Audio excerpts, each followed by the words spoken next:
mengisi acara kegiatan di Desa Kombang, di Balai Desa. Kemudian ini Ibu Dini, sudah tahu semua ya. Terima kasih Bapak yang terhormat Bapak Kepala Desa Kombang, Bapak Khalid. Saya hormati Bapak Sekretaris Desa dan Bapak Aparat Desa, Ibu Kepala Pustu Kombang, Ibu Dini, dan para bapak-bapak dan ibu-ibu yang berbahagia. Terima kasih atas kehadirannya pada pagi ini pada kegiatan rutin Puskesmas, yaitu kegiatan MMD Musyawarah Masyarakat Desa dan penyuluhan kesehatan tentang pemberian vaksin COVID dan diet pada penderita hipertensi atau darah tinggi. Ya, mungkin sambutan dari Bapak Kepala Desa. Masuk. Baik. Ini kami akan menyampaikan MMD ini kan bermusyawarah beberapa masalah kesehatan yang ada di Desa Kombang.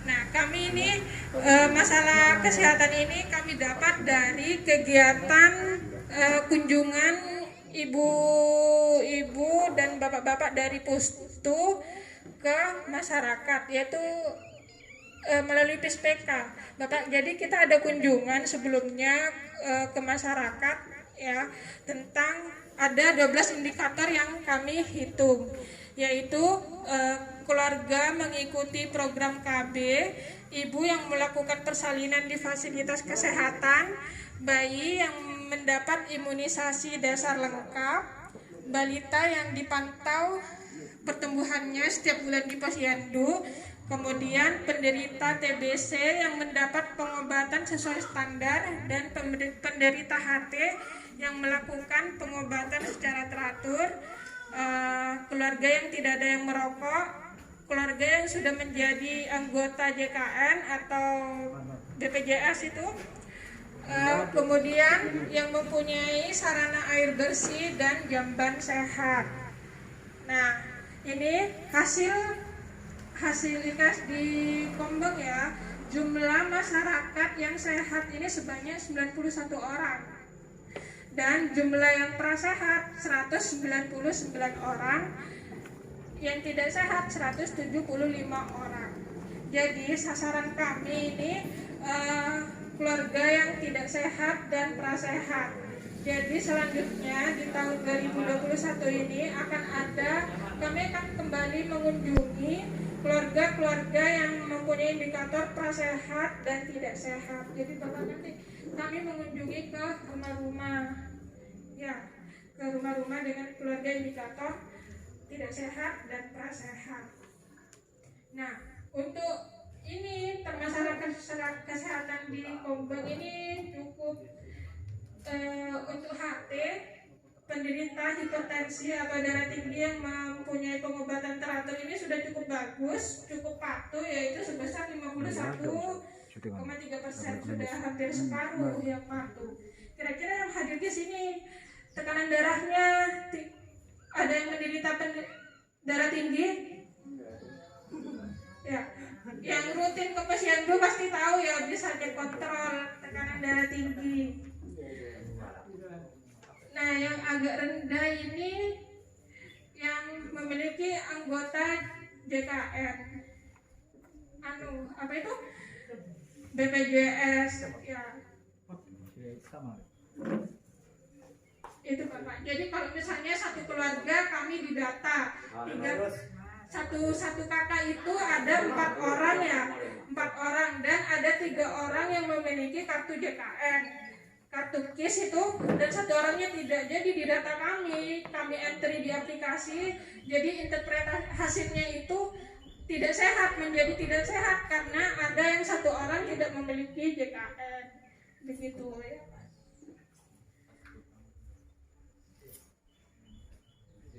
Ya, mungkin ada yang mau ditanyakan? Kalau kegiatan di posyandu, alhamdulillah sudah sangat ya lumayan bagus kegiatan balita yang ditimbang di posyandu. Mungkin ada yang mau ditanyakan tentang Ini hasil survei kami. Ini ada berapa kakak Bapak?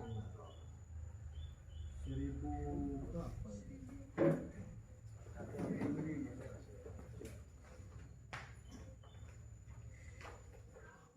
ya?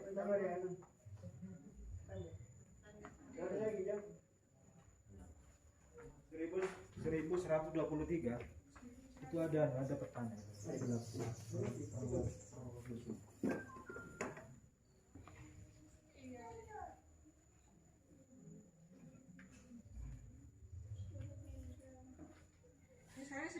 di data saya 1766 Bapak.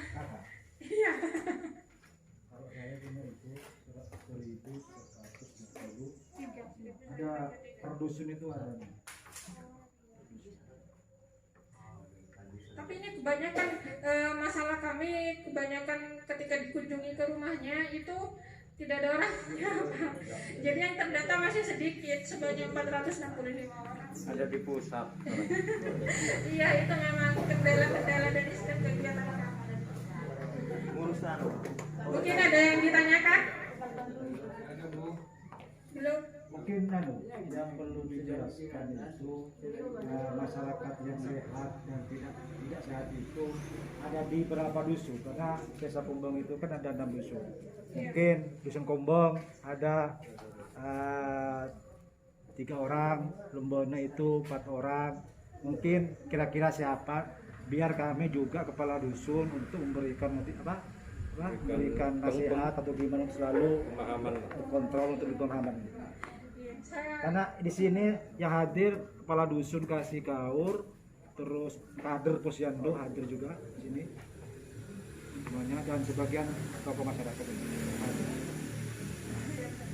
Ya, maaf Kak, kami apa itu merekapnya langsung ke desa. Oh, Jadi saya lihat di iya. aplikasinya Bapak. Iya. Takut corona. Ya baiklah, untuk selanjutnya jika pertanyaannya bisa ditampung nanti ya setelah penjelasan. Selanjutnya kami akan menyampaikan penjelasan kesehatan, yaitu pemberian vaksin COVID pada masyarakat umum yang akan disampaikan oleh Dr. Wahyu. Mas Taramo, tadi saya minta maaf karena siang ya, karena di Puskesmas tadi masih pelaksanaan vaksinasi untuk guru dan TNI, jadi agak siang. Oke. Untuk yang hari ini penjelasan kesehatannya tentang diet pada penderita tekanan darah tinggi atau hipertensi. Tadi kalau dari data MMD tadi, untuk penderita hipertensi yang rutin berobat di Desa Pombong sudah cukup baik, lebih di atas 50%. Nah, jadi selain pengobatan, hipertensi atau darah tinggi ini juga dipengaruhi oleh banyak faktor lain. Jadi pengobatan, aktivitas fisik, terutama yang paling penting juga diet atau makanan. Nah, jadi nanti bisa lebih jelas. Sekarang juga banyak ibu-ibunya, karena yang paling sering darahnya itu terlalu tinggi, di atas 140. Nah, hipertensi ini sendiri penyebabnya banyak ya. Ada penyebab yang bisa diperbaiki, ada yang tidak. Yang tidak bisa diperbaiki misalnya umur. Semakin tua, pasti kemungkinan beresiko darah tinggi juga semakin tinggi. Kalau umur tidak bisa dikembalikan lagi ke mundur, tidak bisa ya. Jadi kalau umur ya sudah. Terus yang kedua, jenis kelamin atau laki-laki perempuan itu juga tidak bisa diubah. Hipertensi itu kalau di bawah 50 tahun biasanya yang paling banyak itu yang bapak-bapak. Tapi kalau di atas 50 tahun itu justru yang paling banyak ibu-ibu. Nah, terutama ibu-ibu yang sudah menopause. Jadi jenis kelamin itu juga tidak bisa diperbaiki. Kalau sudah laki-laki ya sudah ya. Kemudian riwayat keluarga atau genetik. Jadi kalau yang orang tuanya dari riwayat darah tinggi, anaknya juga kemungkinan menderita darah tinggi juga lebih tinggi. Nah, jadi diusahakan orang tua itu darah tingginya sudah diobati duluan. Karena ada kemungkinan darah tinggi itu menurun ke anaknya. Itu yang tidak bisa diperbaiki. Kalau yang bisa diperbaiki, misal seperti kegemukan itu bisa diperbaiki, merokok itu juga bisa dihentikan, aktivitas fisik atau olahraga, sama diet atau makanan. Jadi makanan ini bisa diperbaiki. Nah, jadi makanan apa saja sih yang boleh pada orang dengan darah tinggi? Nah, jadi yang pertama, batasan-batasan yang harus diterapkan pada orang darah tinggi, yang pertama itu gula. Jadi kalau darah tinggi itu jangan yang manis-manis. Gula itu berapa per hari? Satu hari itu paling enggak 4 sendok makan. Jadi kalau pagi itu bikin kopi ya 1 sendok makan. Siang kalau bikin teh 1. Malam mau minum lagi 1 itu masih cukup.